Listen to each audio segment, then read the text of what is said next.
स्वागत है आपका हमारे चैनल डाउट मित्र पर। तो आज हम जानेंगे सबसे पहली चीज़ हम जानेंगे, जो हमारा टॉपिक है आज का, वो ये है कि जेईई मेंस 2026 की तैयारी कैसे शुरू करें। मतलब बहुत बच्चों को ये डाउट होता है कि हमको कुछ पता नहीं है कि जेईई मेंस होता क्या है और तैयारी हमको कहाँ से करना है, कैसे करना है। तो अगर आपको ऐसे डाउट्स हैं तो आप बिल्कुल भी चिंता न करिए। आज मैं इस वीडियो में आपके सारे इन डाउट्स को क्लियर करूँगा और बताऊँगा कि आपको कैसे और कहाँ से तैयारी करनी है, ठीक है। तो चलिए आगे बढ़ते हैं। तो सबसे पहले जो दिमाग में बात आती है कि क्यों अभी से करना है, क्यों हम अभी से इसकी पढ़ाई चालू कर दें। तो इसका साफ आंसर यही है कि अगर आप 2026 में सक्सेस पाना चाहते हो तो आपको अभी से ही चालू करना पड़ेगा, क्योंकि हर साल कंपटीशन बढ़ रहा है। तो आप जितनी जल्दी चालू करोगे उतना फ़ायदा है। आज के ज़माने में तो ऐसा होता है कि बच्चे 6-7 से तैयारी करना चालू कर देते हैं, और आप अपने को देखिए जो कि क्लास 11-12 से तैयारी कर रहा है। तो आप सोचिए कि जो बच्चा 6 से पढ़ रहा है और जो बच्चा 11 से पढ़ने को सोच रहा है, किसका अच्छा ज़्यादा बेस क्लियर होगा? उस बच्चे का होगा जो 6 से पढ़ रहा है। इसलिए कंपटीशन बहुत है, इसलिए तैयारी जितनी जल्दी चालू करना है उतनी जल्दी चालू करिए। तो दूसरी चीज़ क्या होगा कि अगर आप अभी से शुरुआत कर देंगे ना, तो ये चीज़ होगा कि आपका स्ट्रॉन्ग बेस बनेगा। दूसरी चीज़, आपको टाइम ज़्यादा मिलेगा रिवीजन का, और रिवीजन ही की रोल है आपका कोई भी एग्ज़ाम क्लियर करने के लिए। जितनी जल्दी आपका सिलेबस कंप्लीट होगा उतना ज़्यादा टाइम आपको मिलेगा कि आप रिवाइज़ कर सकें। अगर आपका रिवीजन सही है तो आपको कोई दिक्कत नहीं होगी एग्ज़ाम क्लियर करने में। और मेनली बच्चों में यही देखा गया है कि उनको रिवीजन का टाइम नहीं मिलता है, जिसकी वजह से वो अंत में सही से रिवाइज़ नहीं कर पाते हैं और एग्ज़ाम देने चले जाते हैं, और फिर वहाँ पे सब मिक्स करके गलत करके चले आते हैं। और तीसरी चीज़ ये होगा कि आपका प्रेशर कम होगा पढ़ाई पे। आप ध्यान दीजिए, इस चीज़ का आप ध्यान दीजिए कि मान लीजिए अगर आपको कहा जाए कि आपको 2 घंटे रोज़ पढ़ना है, और एक केस ये है। दूसरी चीज़ ये है कि अगर आपको कह दिया जाए कि आपको हर रोज़ 12 घंटे पढ़ने हैं, तो कहाँ पे आप आसानी से कर पाएँगे? आप आसानी से इस केस में कर पाएँगे। इसलिए जितना ज़्यादा टाइम होगा उतना आप पे प्रेशर कम होगा। इसलिए इस बात का ध्यान दीजिए कि अगर आप 2026 के एस्पिरेंट हैं तो आप जितनी जल्दी हो सके अपनी तैयारी चालू करें। और दूसरी चीज़, ये कोशिश करें कि हमारा सिलेबस जल्दी से जल्दी कंप्लीट हो, क्योंकि जितनी जल्दी सिलेबस कंप्लीट होगा उतनी जल्दी आपको रिवीजन का टाइम मिलेगा, और जितनी जल्दी आपको रिवीजन का टाइम मिलेगा आपका एग्ज़ाम उतना बेहतर होगा। देखिए मेरे हिसाब से, देखिए जनवरी में आपका जेईई मेंस का पहला अटेम्प्ट होगा 2026 का। तो आप जो मेरे हिसाब से ये है कि मेरे हिसाब से जो मैं कह रहा हूँ कि मेरे हिसाब से आप दिसंबर तक कोशिश करिए कि आपका सिलेबस कंप्लीट हो जाए जेईई मेंस का, ठीक है। और पहले मतलब नवंबर के एंड और दिसंबर के स्टार्ट में आप अपना सिलेबस कंप्लीट कर लीजिए, जहाँ से भी कर रहे हैं, ठीक है। तो अब चलिए आगे बढ़ते हैं।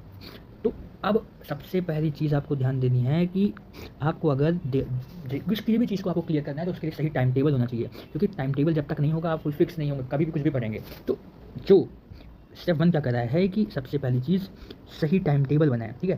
सही टाइम टेबल बनाएं, उसमें क्या चीज़ लिखी हुई है कि रोज़ 4 से 6 घंटे पढ़ाई करें अगर 11th में है, ठीक है।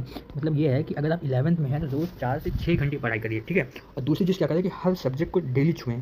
वीकली रिवीजन का जो मैंने बताया था ना कि रिवीजन की रोल है अगर आपको कोई भी एग्ज़ाम क्वालिफाई करना है, तो इसलिए इस बात का ध्यान दीजिए कि आपको ज़्यादा से ज़्यादा रिवाइज़ करना है। आपको जितना ज़्यादा आप रिवीजन करेंगे उतना आपको फ़ायदा होगा। और ये जो 4 से 6 घंटे का नहीं, मैं कह रहा हूँ कि जितना आपको मन करे आप उतना पढ़िए। आप ऐसा करिए कि पढ़ाई प्लस जो आप और जो बेसिक काम है बस वही करिए। या तो आप पढ़ाई करें या तो कुछ बेसिक काम करें, मतलब जो होता है ना कि नहाना खाना पीना, उसके अलावा आप और कुछ करिए ही ना। अभी एकदम 2 साल एकदम दूर हो जाइए आप और इस चीज़ों से, ठीक है। 2 साल बाद आपको सब करने को मिलेगा, ठीक है।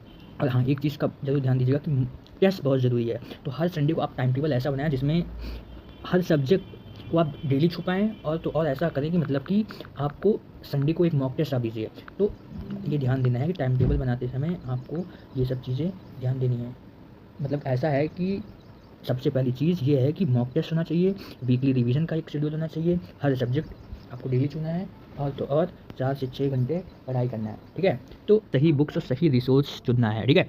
तो एक चीज़ का ध्यान दीजिए, जो पहला पॉइंट कह रहा है कि किसी भी एग्ज़ाम के प्रिपरेशन में आपको एनसीईआरटी को नहीं भूलना, ठीक है। सबसे पहली चीज़ जो कह रही है कि एनसीईआरटी बहुत ज़रूरी है, आपको एनसीईआरटी को नहीं भूलना है। उसी को आपको पहले ही पढ़ना है। किसी भी एग्ज़ाम के लिए सबसे पहले आपको एनसीईआरटी पढ़ना है, फिर आपको रेफरेंस की तरफ जाना है, ठीक है। दूसरी चीज़ क्या कह रहा है कि जो फिजिक्स के लिए मैं जो रिकमेंड करूँगा वो एचसी वर्मा, ठीक है। आप एचसी वर्मा लगाइए और पीवाईक्यूज़ लगाइए। और केमिस्ट्री के लिए आप एनसीईआरटी, आप केमिस्ट्री में किसी भी रेफरेंस बुक की तरफ मत जाइए। आप क्या कहते हैं कि एनसीईआरटी पर फोकस करिए, और उसके साथ अगर आपको ऑर्गेनिक में जाना है तो आप एमएस चौहान तो कर सकते हैं, ठीक है। और मैथ्स के लिए आप आरडी शर्मा और कोचिंग नोट्स फॉलो करिए, ये आपके लिए सफिशिएंट है। तो अब आई बात रिसोर्स की, तो मैं यही कहना चाहूँगा कि बहुत बच्चों के बीच में डाउट होता है कि ऑफलाइन वर्सेस ऑनलाइन। तो मैं यही कहूँगा, सजेस्ट करूँगा कि आज के ज़माने में ऑनलाइन से बेटर कुछ नहीं है, क्योंकि ऑफलाइन में ऐसा होता है कि हो सकता है कि आपको सारे टीचर्स अच्छे ना मिले, पर ऑनलाइन में ये चीज़ देखने को नहीं मिलती मैक्सिमम, वहाँ पे सारे टीचर्स बहुत अच्छे होते हैं। तो आप इसीलिए ऑनलाइन को प्रेफर करिए, जो मैं कहना चाहूँगा, ठीक है। अब तो ऑनलाइन में बहुत सारे बैचेस आए, जैसे PW है, वेदांतु है, अनअकैडमी है, और एक तो अब तो खान सर ने भी ला दिया है जेईई का, ऊपर से निशान जिंदल को तो आप जानते ही होंगे। तो यही सब चीज़ें ध्यान दीजिएगा कि आप सही रिसोर्स चुनें, आप वो कोचिंग सुनिए जहाँ पे आपको समझ आता है, ठीक है। तो चलिए अब आगे बढ़ते हैं। अब तीसरी और मोस्ट इंपॉर्टेंट चीज़ जो कह रही है, तो कि कोचिंग में जाऊँ कि सेल्फ स्टडी करूँ। तो मैं तो भाई बिना कुछ सोचे समझे कहता हूँ कि आप कोचिंग की तरफ जाइए। आज के ज़माने में कोचिंग अफोर्डेबल है। ये मैं तब ना कहता कि जब आपको 1-2 लाख देना पड़ता। अब तो 4,000 है, बस आपको 4,000 देने हैं, 4 या 5,000, बहुत सस्ती हो गई है कोचिंग। आप उसके लिए आप सेल्फ स्टडी की तरफ जाते हैं। कोचिंग में ये होगा कि आपको हमेशा टेस्ट देना है, सेल्फ स्टडी में आपको कोई गाइड करने के लिए नहीं रहेगा मैक्सिमम। इसलिए मैं तो यही कहूँगा, जो भी चीज़ यहाँ पे लिखी हुई है मैं पढ़ देता हूँ ज़रूर, लेकिन मैं तो यही कहूँगा कि कोचिंग की तरफ जाइए। अगर डिसिप्लिन है तो सेल्फ स्टडी पॉसिबल है, लेकिन पॉसिबल है, एकदम रियलिस्टिक पॉसिबल नहीं है। और जो मैं कहा, कोचिंग से गाइडेंस और रूटीन मिलता है। जो मैंने कहा ना कि कोचिंग में जाएंगे तो आपको रेगुलर टेस्ट, वहाँ पे बहुत सारे बच्चे आपको मिलेंगे, आप उनके साथ कम्पीट करेंगे, तो एक कंपटीशन की भावना आएगी। और हाँ, एक चीज़ मैं बता दूँ कि हम लोग आपको घर बैठे आपके डाउट सॉल्व करवाएंगे। इसलिए अगर आपको हमारे वीडियो अच्छे लग रहे हैं, अभी तो हम बेसिक कुछ वीडियो बनाए हैं, कुछ दिनों में हम डाउट्स के वीडियो भी बनाएंगे। इसलिए हमारे चैनल को आप लाइक से सब्सक्राइब करिए, जितना हो सके उतना आप हम दोस्तों में इसको शेयर करिए, ताकि बहुत सारे बच्चों को फ़ायदा मिल सके। हम free of cost doubt solve कराएंगे, ठीक है। चलिए अब आगे बढ़ते हैं। अब सबसे पहली चीज़ कि पढ़ना कैसे है, स्मार्ट स्टडी टेक्निक। तो मैं जो आपको कहूँगा कि आप 25-5 का रूल फॉलो करिए। इसका क्या मतलब है कि आप लगातार, तो भाई पूरे दिन अगर आपको कह दिया जाए कि आपको 24 घंटे में 12 घंटे लगातार पढ़ना बिना उठे, तब तो बहुत दिक्कत हो जाएगी ना, कोई भी नहीं पढ़ पाएगा भाई इतना ध्यान देके। तो जो आपको रूल फॉलो करना है वो 25 और 5 का फॉलो करना है। इसका मतलब क्या है, 25 मिनट पहले आप पढ़िए, फिर 5 मिनट का ब्रेक लीजिए, फिर 25 मिनट, फिर 5 मिनट का ब्रेक। तो ऐसे अगर आप करेंगे तो आप बहुत देर तक पढ़ पाएंगे, और देर तक पढ़ पाएंगे तो आपका फोकस अच्छा होगा, आपको दिक्कत नहीं आएगी पढ़ने में, आपकी जो एफिशिएंसी होगी वो ज़्यादा अच्छी होगी।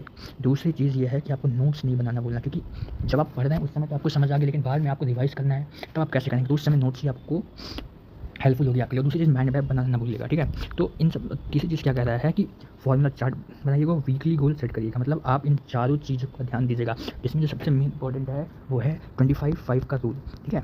ये मैक्सिमम लोगों में यही देखा गया, जिन्होंने एग्ज़ाम क्वालिफाई किया वो इसी टेक्निक को फॉलो करते हैं, इसलिए इसी टेक्निक को फॉलो करिए, समझे कि नहीं। अब आगे बढ़ते हैं।